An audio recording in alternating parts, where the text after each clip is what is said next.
Hey, what's up guys? J'espère que vous allez bien. On se retrouve aujourd'hui pour une nouvelle vidéo et on va parler des différences entre la France et l'Angleterre. Je tiens juste à rappeler que ce n'est pas un procès, loin de là, c'est seulement pour montrer les choses qui m'ont le plus marqué ici. Et c'est à titre d'exemple parce que c'est vraiment par rapport à mon expérience. Je vais essayer de rajouter des petites anecdotes au fur et à mesure. Et puis donc ça va être découpé en 4 parties. Donc ce matin, ça va plutôt être vraiment les choses qui m'ont agréablement surprise ici. Ce midi, on parlera des différences scolaires, ça m'a été demandé, Lola, si tu passes par là. Et puis au moment du goûter, j'essaierai également deux spécialités d'ici. Et puis donc on parlera justement des différences alimentaires.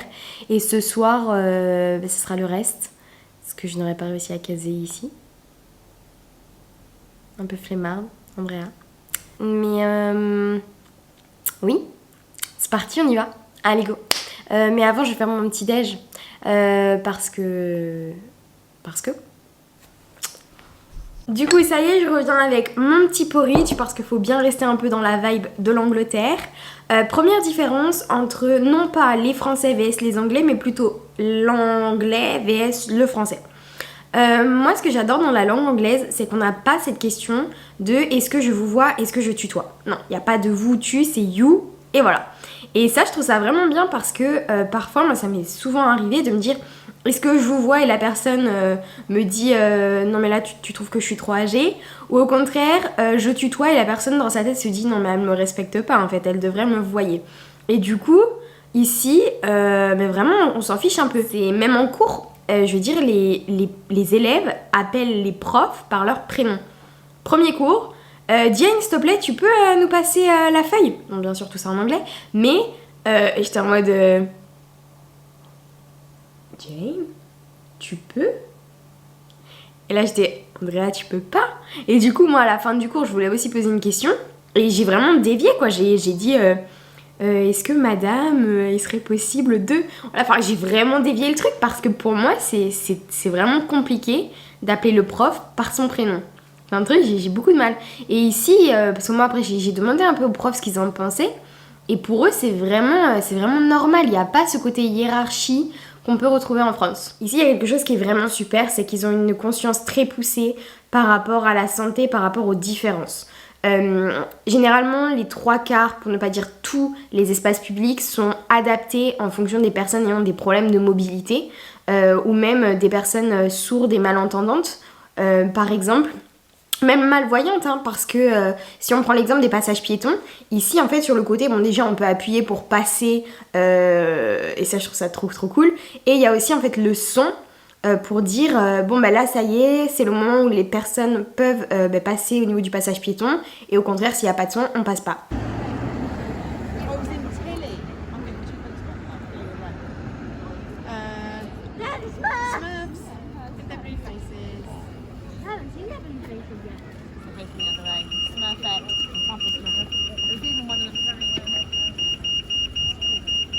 Ça, je trouve ça vraiment génial. Si, moi je trouve qu'ils sont hyper ouverts par rapport aux orientations sexuelles, peu importe lesquelles. Il y a pas de... Moi je trouve qu'il y a un climat où il n'y a pas de jugement, il n'y a pas d'arrière-pensée, etc. Et il y a quelque chose qui m'a marqué quand je suis arrivée, c'est qu'il y a un endroit où en fait on accueille tous les étudiants, peu importe quand ils le souhaitent, etc. S'ils veulent se ressourcer et tout. Et en fait il y a des petits badges qui sont mis à disposition avec tous les pronoms. Donc il, elle, yel, il y a le il au pluriel, elle au pluriel, enfin il y a tous les pronoms et on peut même en créer, faire le nôtre, etc. Et ça je trouve ça trop bien parce qu'en fait c'est un côté hyper open où tout le monde en fait s'en fiche et ça devient vraiment juste, voilà quoi. C'est un climat qui est sain, sans jugement, et ça je trouve ça vraiment bien. Et ça rejoint un autre point, c'est qu'ils sont aussi très ouverts par rapport aux différences vestimentaires. Peu importe comment tu t'habilles, il n'y aura aucune réflexion sur ça, mais alors aucune. Tu peux t'habiller en marque, et encore j'en ai vu très peu habillés avec de la marque parce que généralement c'est les friperies, ils cherchent l'originalité. Et vraiment il y aura aucune réflexion. J'ai pu venir en legging, en tenue de sport avant d'aller au cheerleading, aucune réflexion. Je suis sûre, je vais en pyjama, il n'y a pas de réflexion. Bon, je vais peut-être pas essayer, mais voilà quoi. Vous comprenez un peu le principe. Un autre truc que j'adore, c'est les supermarchés. Les supermarchés, ils ouvrent très tôt et ils ferment très tard. Et ça, je trouve ça trop bien parce qu'on a forcément un moment dans la journée où on peut y aller. Soit tôt le matin, soit le midi, soit durant l'après-midi ou le soir. Ça ferme à 22h. Enfin, je sais pas si on se rend compte, mais c'est énorme quoi. C'est pas du bullshit. À 21h30, on peut toujours aller faire ses courses. Ça ferme à 22h. Ah, quoi. Et même le dimanche, c'est ouvert. Alors les horaires sont un peu différents, je sais que là où je vais, c'est ouvert le matin à 9h30 et ça ferme aux alentours de 16h, 16h30, quelque chose comme ça. Le fait qu'il y a forcément plus de personnes qui doivent travailler vu que les plages horaires en fait sont bien plus importantes. Et du coup, tout le monde peut travailler, que ça soit des plus jeunes comme des personnes bien plus âgées. Quand je suis arrivée le premier jour avec mes parents, on allait faire les courses, on a parlé à une dame et elle avait plus de 66 ans. Et en vrai, moi, ça m'a impressionnée. Et après, une autre fois, j'y suis retournée. Alors, c'était au moment une sorte de petit restaurant, un petit bar. Un jeune, et quelqu'un lui demande son âge, 14 ans.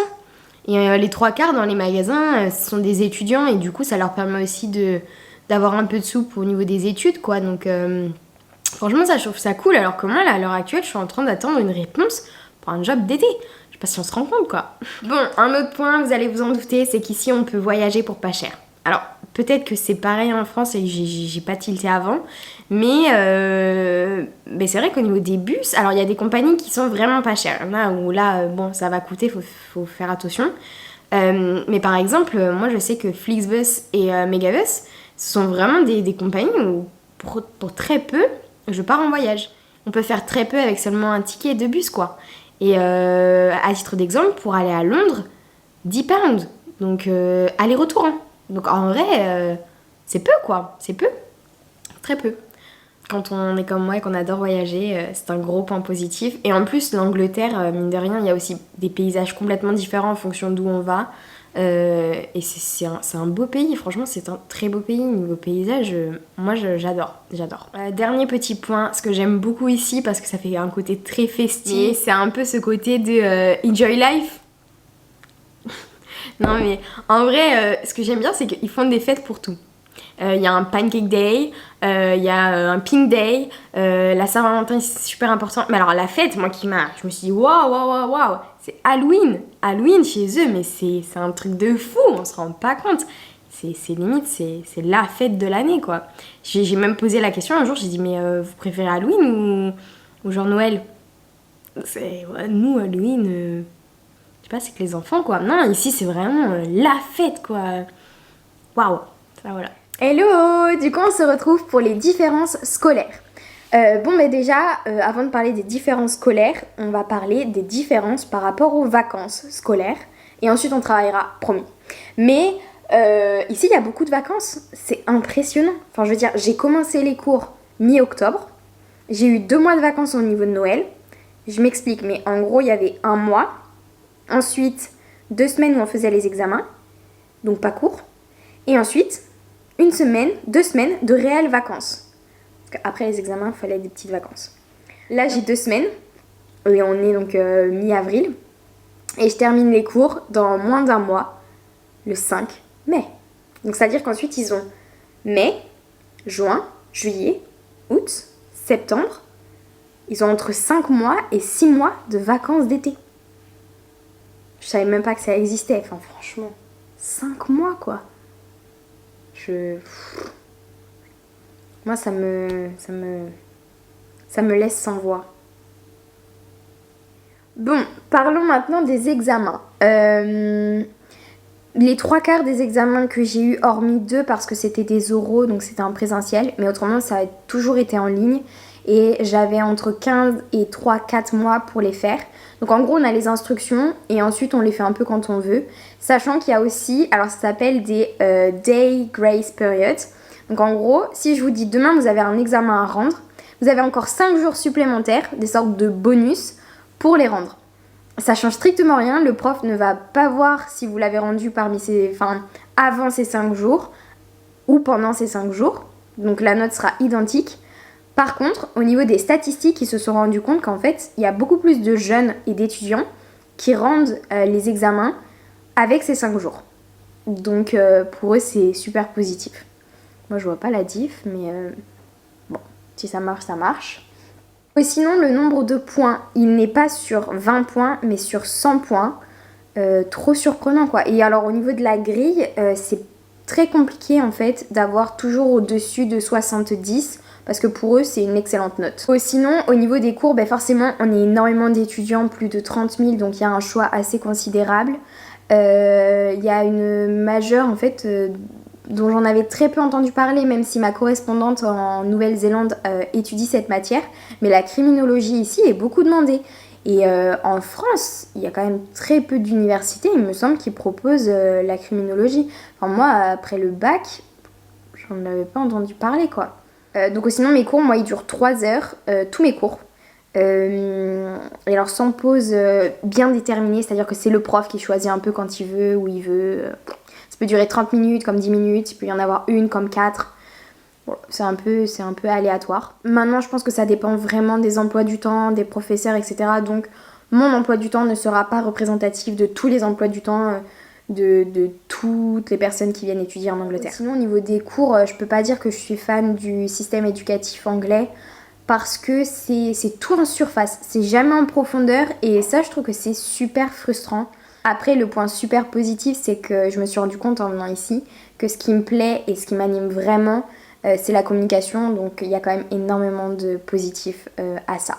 Au niveau de l'âge, moi, il y a quelque chose qui m'a marqué. Première chose, j'arrive dans la classe, je me suis demandé si je m'étais pas trompée de classe.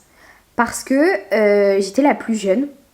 Et généralement, en fait, les personnes avaient aux alentours de 22, 24 ans jusqu'à 30, 35 ans, ça c'est à peu près la moyenne. Et la personne la plus âgée a 57 ans. Et donc, je suis la plus jeune. Et quand je suis arrivée, je me suis dit, hein? Mais vraiment? Enfin, je comprenais pas. Et du coup, j'ai demandé un peu comment ça se passait au niveau des études, etc. Et on m'a répondu qu'en gros, après le lycée, il y en a beaucoup, ils vont prendre, c'est pas des vacances, mais c'est une pause scolaire pour aller travailler, gagner de l'argent. Et comme les études coûtent très très cher ici en Angleterre, ensuite, ils ont les moyens de se les payer. Et donc, c'est pour ça qu'il y en a beaucoup qui reviennent étudier après beaucoup plus tard. Et puis, il y a aussi beaucoup de jeunes où en fait, après le lycée, s'ils n'ont pas validé les points qu'ils devaient avoir pour passer en fait à un niveau supérieur, eh bien ils doivent passer, ça s'appelle les Foundation Year. Donc en gros c'est une année où ils font une sorte de préparation avant d'intégrer la formation. Et ça il y en a beaucoup qui les font ici. Et du coup en faisant cette préparation, cette année-là, ils sont en fait préparés pour intégrer la formation souhaitée. Et sinon, autre chose qui m'a un peu surprise, c'est les masters. Les masters, en fait, c'est 1 an et pas 2 ans. C'est sur 1 an la plupart du temps. Moi, j'étais persuadée que c'était sur 2 ans. Mais il y en a très peu aussi qui font des masters. Hein. Pour eux, c'est 3 années et ensuite, hop, ils peuvent aller travailler. Par contre, j'ai été très déçue de voir qu'ils apprennent pas de langue étrangère, en fait, obligatoire, etc. ici. C'est vraiment chez eux très optionnel. Ils n'ont aucune obligation de le faire. Ça paraît logique dans le sens où l'anglais c'est la langue la plus parlée au niveau du commerce mondial, aussi au niveau de la diplomatie internationale. Mais je trouve ça dommage parce que, mine de rien, quand on apprend une autre langue, quand on fait cet effort aussi de communiquer avec quelqu'un qui ne parle pas le même langage que nous, ça montre quand même qu'on va vers l'autre un peu, on fait un effort. Et là, je trouve que ça crée un peu une manière de... nous, on parle la langue, vous apprenez tant mieux, si vous pouvez pas parler avec nous... tant pis quoi. Et vraiment, exemple concret, on arrive avec mes parents et on arrive tout ça, hop hop hop, on essaie de parler un peu avec mes colocataires et ils parlent super vite. Mais très vite quoi. Et à un moment donné, moi je dis, mais c'est vrai que mon papa, il sait pas parler non plus l'anglais couramment, etc. Ça va être plus compliqué. Il a les mots de base, mais il a pas un vocabulaire extrêmement élargi pour pouvoir faire une conversation comme ça, naturelle, super spontanée, etc., sans réfléchir, direct, voilà, instantané, quoi. Et ils me répondent en disant oui, il n'y a pas de souci, t'inquiète pas, et tout, et puis ils vont encore plus vite, mais encore et encore plus vite. Et dans ma tête, je me suis dit, mais attends, mais on est où? Genre, je leur demande juste s'ils peuvent aller un peu moins vite, quoi, ils parlent encore plus vite. Et en fait, juste après, j'ai eu un cours sur les différences culturelles. Et il y a une dame qui a fait plusieurs pays. En fait, la Russie, la Chine, elle est partie en France, elle est partie en Italie, du coup en Angleterre, enfin partout. Et elle disait en fait que les Anglais, le fait qu'ils apprennent pas une autre langue étrangère, pour eux, c'est pas du tout naturel de faire un peu cet effort intellectuel aussi, de se dire je switch. Je passe du français à l'anglais, de l'anglais à l'italien, de l'italien à l'espagnol. Non, pour eux, c'est juste, on parle anglais. Si jamais t'y arrives, tant mieux. Si t'y arrives pas, bah tant pis quoi. Enfin, j'irai trouver quelqu'un d'autre avec qui parler. Et c'est pour ça que ça reviendrait un peu à un sujet de est-ce que vraiment faut partir en Angleterre pour devenir bilingue anglais. J'ai beaucoup de choses à dire sur ce sujet. Et si la vidéo vous semble utile à réaliser, dites-le moi dans les commentaires ou même en message perso sur Instagram.